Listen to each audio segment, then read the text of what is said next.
चंद्रयान 3 तेजी से दहाड़ मारता हुआ चांद की चौथी कक्षा में प्रवेश कर चुका है और लगातार चांद की फोटो और वीडियो भी शेयर कर रहा है। लेकिन चंद्रयान 3 को लेकर उम्मीद लगाए बैठे करोड़ों लोगों के लिए आई बुरी खबर। क्या भारत को हराने के लिए रूस ने अचानक से लॉन्च किया अपना मून मिशन?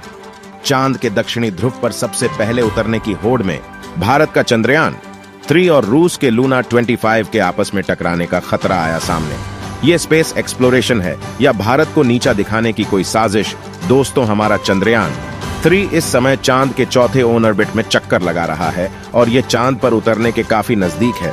हम सभी भारतीय मिशन को लेकर बहुत ज्यादा उत्साहित है और इस उत्साह की एक बड़ी वजह यह भी है कि हमारा अंतरिक्ष यान चांद के दक्षिणी ध्रुव में उतारने वाला है। जैसा कि हमें उम्मीद थी कि इस मिशन के सक्सेसफुल होते ही भारत चांद के इस इलाके में पहुंचने वाला दुनिया का पहला देश बन जाएगा। लेकिन हमारी इन उम्मीदों को बहुत बड़ा झटका लगा है, क्योंकि अचानक से बिना शोर शराबा किए ही रूस ने अपना लूना 25 लॉन्च कर दिया है। साथ ही इसका प्लान अपने स्पेसक्राफ्ट को चांद के दक्षिणी ध्रुव में चंद्रयान से पहले उतारने का है। यानी चांद के इस इलाके में सबसे पहले अपना झंडा गाड़ने का जो सपना भारत ने देखा था, उसको एक बहुत बड़ा झटका लगा है। लेकिन सवाल यह उठता है कि हमारा चंद्रयान तो काफी दिनों पहले से अपने सफर पर निकला हुआ है। ऐसे में रूस का यह यान हमसे पहले चांद पर कैसे पहुंच सकता है? क्या एक ही जगह जाने पर दो मिशन आपस में टकरा जाएंगे? और सबसे बड़ा सवाल यह है कि रूस ने भी इसी समय अचानक से इस मिशन को क्यों लॉन्च किया, जबकि रूस ने चांद पर अपना पिछला मिशन 47 साल पहले भेजा था? क्या यह भारत के खिलाफ कोई साजिश है? इन सभी सवालों के जवाब हम आपको आज इस वीडियो में देने वाले हैं, इसलिए वीडियो को अंत तक जरूर देखिएगा। नमस्कार दोस्तों, आप देख रहे हैं आपका अपना भरोसेमंद जीके अड्डा 24 चैनल। तो चलिए शुरू करते हैं। दोस्तों, जैसा कि हम सबको पता होगा, हमारे चंद्रयान 3 ने 14 जुलाई के दिन चांद पर पानी की खोज करने के इरादे से उड़ान भरी थी और जब से यह मिशन लॉन्च हुआ है, इसरो ने कई कीर्तिमान स्थापित किया है। फिलहाल अगर बात करें तो पृथ्वी के ऑर्बिट को कंप्लीट करके और ट्रांसलूनर ऑर्बिट को पार करते हुए हमारा चंद्रयान 3 चांद के चक्कर लगा रहा है। इसरो की प्लानिंग के मुताबिक 16 अगस्त को चांद की 5वीं कक्षा पूरी करने के बाद हमारा विक्रम लैंडर अपने रोवर और बाकी दूसरे उपकरण लेकर बड़ी ही सावधानी से 23 अगस्त के दिन चांद की सतह पर उतर जाएगा। उम्मीद यह थी कि भारत चांद के दक्षिणी ध्रुव में उतरने वाला पहला देश बन जाएगा। लेकिन रूस की स्पेस एजेंसी ने भारत की उन उम्मीदों पर पानी फेरने का काम किया है। जैसा कि हमने बताया, रूस ने बड़े ही शांति से अपने लूना 25 मिशन को लॉन्च कर दिया है और उनके प्लानिंग के मुताबिक उनका यह स्पेसक्राफ्ट चंद्रयान से पहले चांद के दक्षिणी ध्रुव पर उतर जाएगा। अब यह सब कैसे पॉसिबल होगा और क्या रूस ने सिर्फ भारत को पीछे करने के लिए मिशन लॉन्च किया है? यह जानने से पहले चलिए रूस के इस मिशन के बारे में थोड़ा समझ लेते हैं। दोस्तों, आपको जानकर हैरानी होगी कि रूस ने अपना लास्ट लूना मिशन यानी लूना 24 आज से करीब 47 साल पहले 1976 में लॉन्च किया था। इस मिशन का मकसद चांद की मिट्टी और चट्टानों के सैंपल वापस पृथ्वी पर लाना था। इसके लिए लूना 24 के लैंडर ने चांद पर 18 दिन रहा और सारे सैंपल कलेक्ट करने के बाद 6 सितंबर 1976 को वापस पृथ्वी पर लौट आया। रोसकॉसमॉस का यह मिशन पूरी तरह सक्सेसफुल रहा था, लेकिन इसके बावजूद 47 सालों तक उन्होंने अपना कोई भी मूल मिशन लॉन्च नहीं किया और अब अचानक से उन्होंने अपना यह मिशन लॉन्च कर दिया है। लूना 25 मिशन की बात करें तो इसने भारतीय अनुसार सुबह 5:30 बजे रूस के स्पेस रूम से उड़ान भरी थी। इस अंतरिक्ष यान का कुल वजन 1.8 टन है और यह अपने साथ 30 किलोग्राम वजन के वैज्ञानिक उपकरणों को लेकर सफर पर निकला है।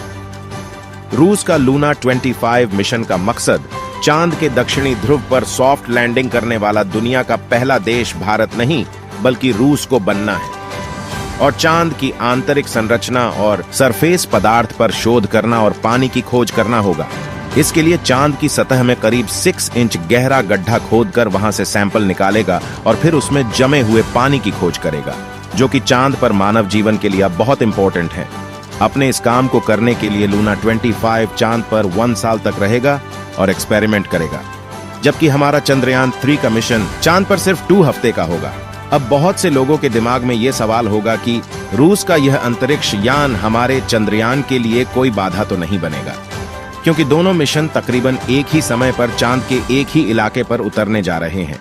इस पर रूस की स्पेस एजेंसी की तरफ से यह कहकर आश्वासन दिया गया है कि दोनों मिशन एक दूसरे के रास्ते में बिल्कुल नहीं आएंगे, क्योंकि चांद का दक्षिणी ध्रुव बहुत बड़ा है और उस पर सारी स्पेस एजेंसी एक साथ एक ही समय पर अपने मिशन भेज सकती है। इसके अलावा रूस की स्पेस एजेंसी रोज कॉस्मोस की तरफ से यह भी बताया गया है कि उनका यह यान 5 दिन के अंदर चांद के ऑन ऑर्बिट में पहुंच जाएगा, यानी 16 अगस्त को लूना 25 चांद पर पहुंच चुका होगा। और इसके बाद 4 से 5 दिन चांद के ऑन ऑर्बिट में रहने के बाद यह चांद की सतह पर सफलतापूर्वक लैंड कर जाएगा। ऐसा करते ही चांद के दक्षिणी ध्रुव में पहुंचने वाले देश में रूस का नाम सबसे ऊपर आ जाएगा। लेकिन सवाल यह उठता है कि चंद्रयान 3 से इतने दिनों बाद लॉन्च होकर भी लूना 25 इससे पहले चांद पर कैसे पहुंच सकता है? अगर देखा जाए तो नासा और रूस के स्पेस एजेंसी के रॉकेट और स्पेसक्राफ्ट काफी ज्यादा फास्ट और एडवांस होते हैं, जिसके कारण इन्हें चांद तक पहुंचने में ज्यादा समय नहीं लगता है। अब अंत में सबसे बड़ा सवाल यही रह जाता है कि रूस ने अभी इस समय ही अपने इस मिशन को क्यों लॉन्च किया है? क्या उसका मकसद भारत को पहले स्थान पर आने से रोकना है? अब अगर हम उनसे ये सवाल करेंगे तो वह कभी नहीं कहेंगे कि इस मिशन को लॉन्च करने के पीछे उसकी ऐसी कोई मंशा है। मगर इसका जवाब खोजने के लिए अगर हम इतिहास में थोड़ा पीछे जाए तो चीज काफी हद तक साफ हो जाती है। रूस और अमेरिका का इतिहास कुछ ऐसा ही रहा है कि वह स्पेस एक्सप्लोरेशन के मामले में हमेशा पहले नंबर पर रहना चाहते हैं।